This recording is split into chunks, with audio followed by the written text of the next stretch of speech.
One of the things we're talking about quite a bit is that it takes a certain type of knowledge and expertise to be able to be a successful entrepreneur in the education space.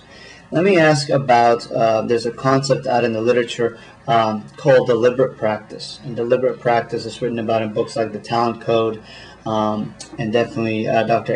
Erickson down in Florida has written extensively about what it takes to develop professional expertise. And one of those is what he calls deliberate practice, where people are literally, the concept of deliberate practice is about people that are practicing a specific set of skills or disciplines at a level where they're always pushing their comfort zone and always being in an uncomfortable space so they can continue to excel. They do so usually with good coaching, etc. But when we talk about education entrepreneurs and we think about deliberate practice in the professional space of entrepreneurship, what is it that you see in the resumes of some of these folks that is the way that they have been able to obtain this deliberate practice to become successful entrepreneurs? What type of work experience do you see? What type of career path do you generally see here that may be different than from a traditional long-term educator in the system? Sure. Well, I think there are a number of things we look at when we look at a resume that is an indicator as to whether there's going to be the potential for a very successful new school startup. One of those things is clearly that they've received a rigorous education themselves, so that they've actually been in successful schools and experienced good education. So it's nice to see when somebody's gone through public school system or private school system, but has been to a school where they've received a top education. Always helps if they've been to a top college or university. That helps us understand the types of resources and networks that they bring to the table. And then I think beyond that, it's something that I know has been written about called grit. And so this work requires a ton of persistence and perseverance. There are a lot of setbacks.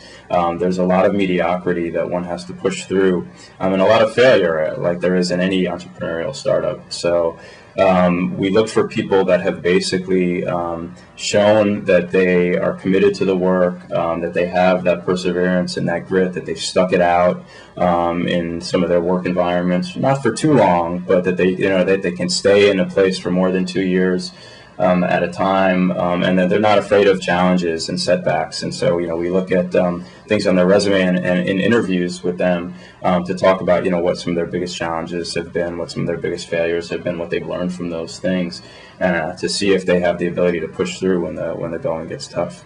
That's a great point, especially when we talk about failure or setbacks. I think oftentimes in a traditional work setting, failure is seen as definitely failure, like it's things didn't work out and that's a personal thing that you did wrong, versus I think in entrepreneurship, failure is part of the process of learning. And I've heard it said by funders particularly that they look for business people who've already sort of failed at 2 or 3 different enterprises before, because it shows that they have learned their lessons along the way. Entrepreneurship isn't something you can pick out of a book and just learn without having practical experience as well.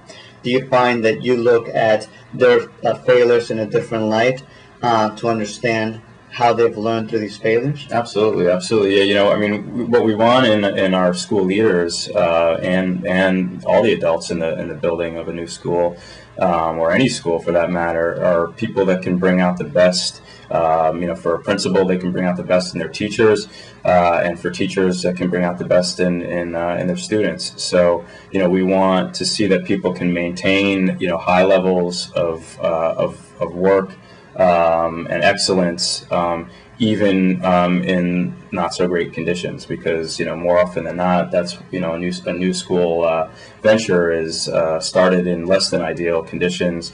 It's sharing a building with 3 or 4 other schools. It's got a small wing of a building on the top floor. The building is old and falling apart.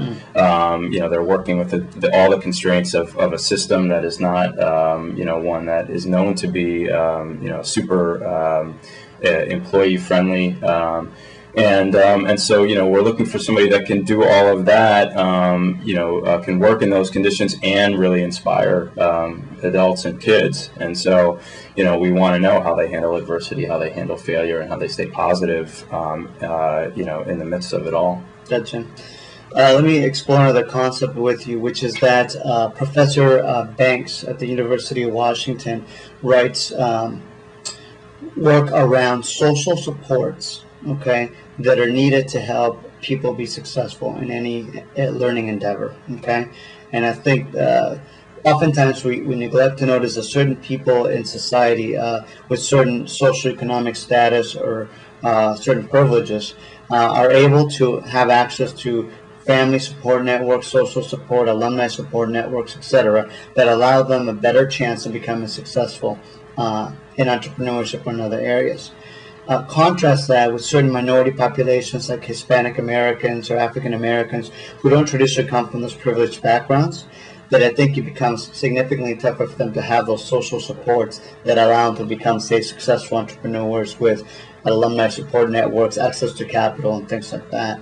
And one of the challenges with education entrepreneurship is that often, especially in urban schools, the kids that are served and most in need are going to be these minority populations, and yet the pipeline for education entrepreneurs that are Hispanic, African American, etc., is not as prevalent as it is for, say, traditional Caucasian entrepreneurs. Okay, so what do you notice about where the field can improve in providing social supports to foster a new generation of Hispanic and minority social entrepreneurs that can become school leaders and entrepreneurs successfully that currently doesn't exist? Mm-hmm.